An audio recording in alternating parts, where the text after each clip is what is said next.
Assalamualaikum warahmatullahi wabarakatuh. Kembali lagi di channel Gusman Bojonegoro. Posisi saat ini kita berkunjung di daerah Blitar. Di daerah Blitar kita ada salah satu petani yang sukses untuk menanam bawang merah. Siapa mas namanya? Monggo diperkenalkan. Nama?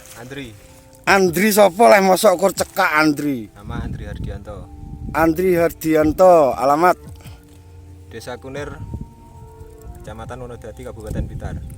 Kabupaten Blitar. Ya, ini bawang merahnya sekarang umur 8 HST. Coba disut. Oke.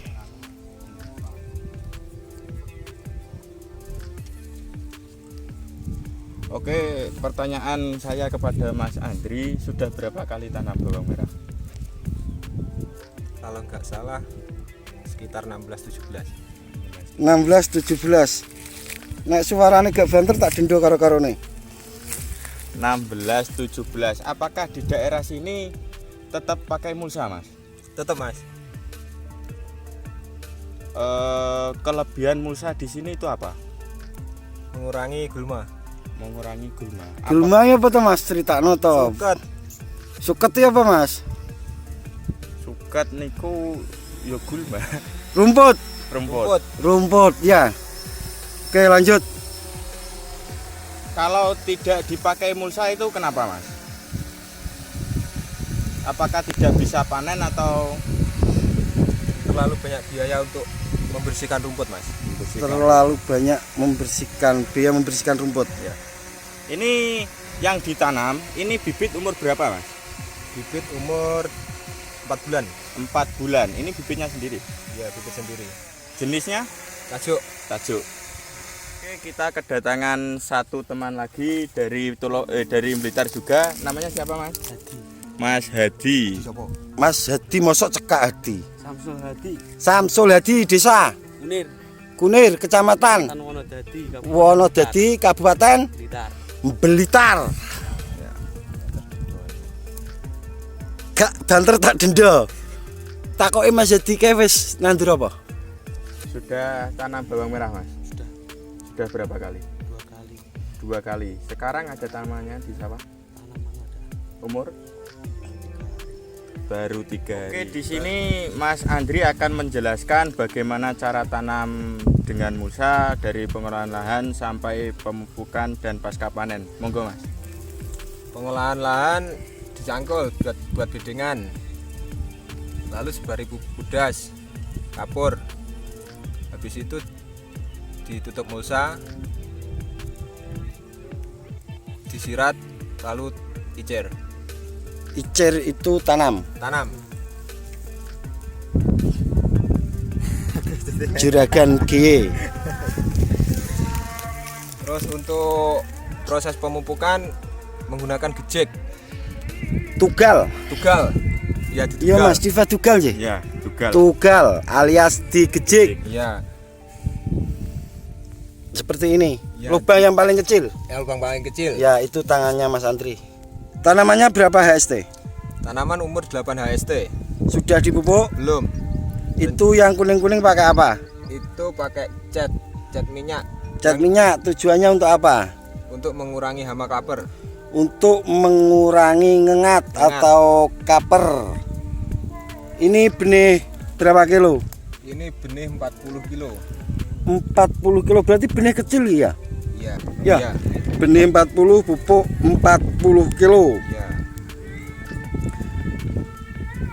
Terus ini mulsanya belinya jadi atau dilubangi sendiri?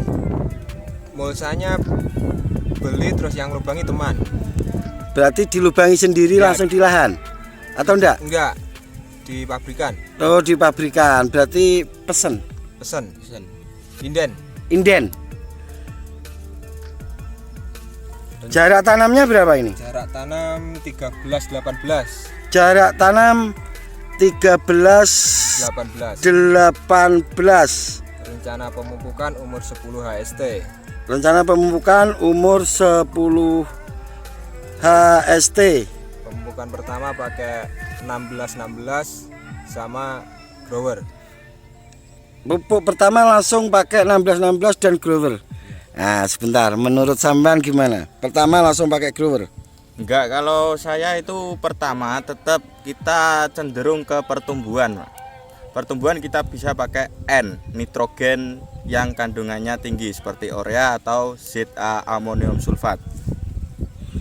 Berarti untuk NPK grower mending masuk di pupuk kedua. Ya. Menurut sampean ini Menurut ya. saya kalau NPK bisa masuk di pemupukan kedua atau ketiga.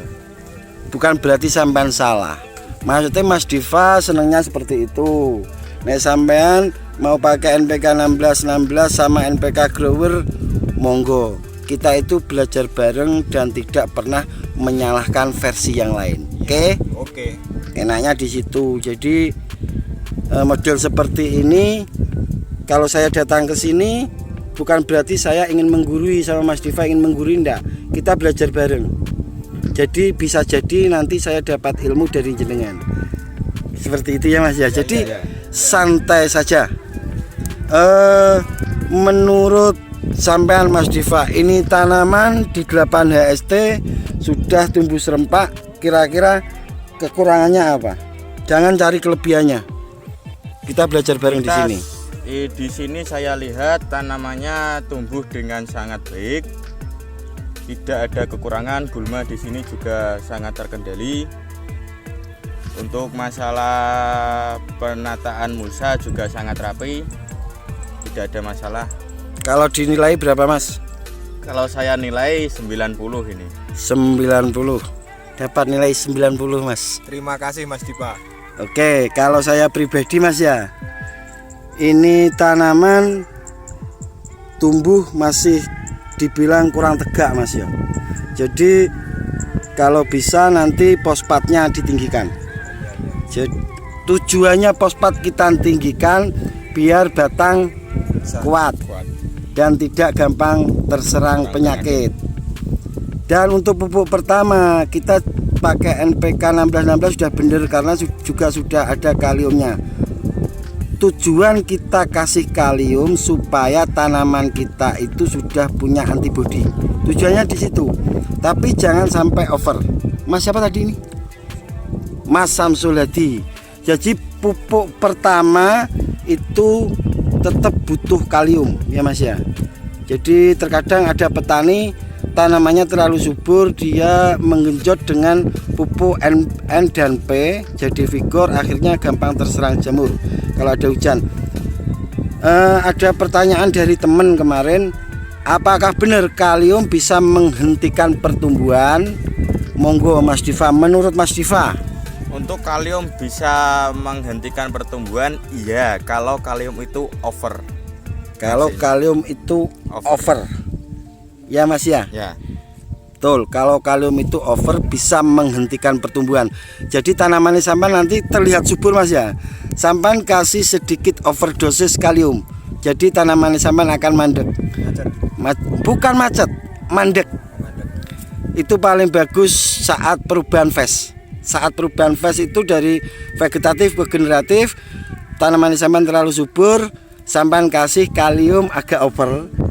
Jadi nanti dia akan merubah fase sedikit agak dipercepat dari fase vegetatif ke generatif. Nek sampean dari awal sudah pakai kalium, katanya kalium antibody, terus dikasih kalium overdosis, jadinya macet. Bukan mandek loh ya, macet. Dia macet karena kita paksakan untuk merubah fase ya Mas Diva. Ya, Seperti itu. ya seperti itu. Kira-kira menurut sampean ini kan Mas Andre mau pakai NPK 1616 di mix dengan NPK Grower.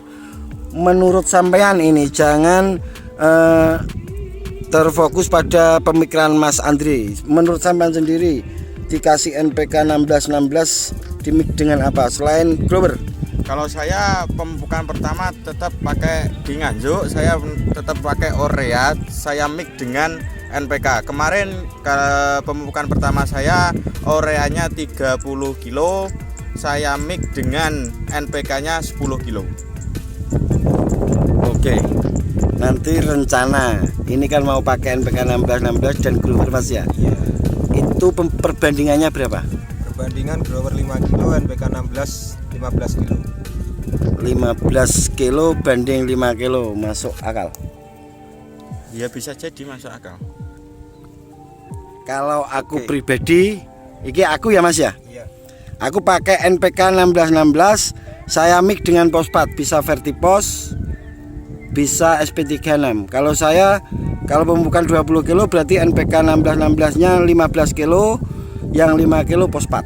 Jadi beda-beda. Tapi yang lebih paham agroklimat di sini itu sampean, bukan Gusman sama Mas Diva. Jadi sampean kalau mau pakai NPK Grower monggo. Cuman versi dari Mas Diva seperti itu tadi, versi jenengan seperti itu, versi Gusman seperti itu. Karena taunya Gusman itu lahan di Bojonegoro, Mas Diva di Nganjuk, sampean di Blitar. Tapi untuk teorinya Mas Diva yang benar, N dan P. N-nya ditinggikan untuk pertama karena dibutuhkan pertumbuhan. Kalau dari saya tadi, saya memperkuat batang. Dan untuk sampean sudah benar NPK-nya itu NPK Majmuk 1616 dimix dengan NPK Grower yang tinggi kaliumnya. NPK Grower tinggi kaliumnya ya Mas ya. Oke, Mas Budi siapa? Mas Hadi. Hadi Samsul Hadi. Samsul Hadi. Nek sampean enek sing pengin ditanyakan monggo, mumpung ada Mas Diva di sini. Sampean pengen tanya apa? Sudah? Sudah. Wah, penjelasannya sampean sudah jelas, Mas. Nggih, Mas. Terima kasih. Oke. Sudah cukup Mas Andri. Nanti ke depannya kita setelah kita namanya ya. Iya. Oke guys, itu sedikit yang bisa saya jelaskan. Monggo Mas ditutup Mas Diva. Oke, sekian dulu penjelasan di lahan dari Mas Andri Blitar. Semoga bawang yang ditanam Mas Andri Blitar bisa panen dengan maksimal. Amin. Saya Diva Ramadhani Maryono Dan Mas Andri Hardianto dan Mas Samsul Hadi. Terima kasih. Wassalamualaikum warahmatullahi wabarakatuh. Waalaikumsalam.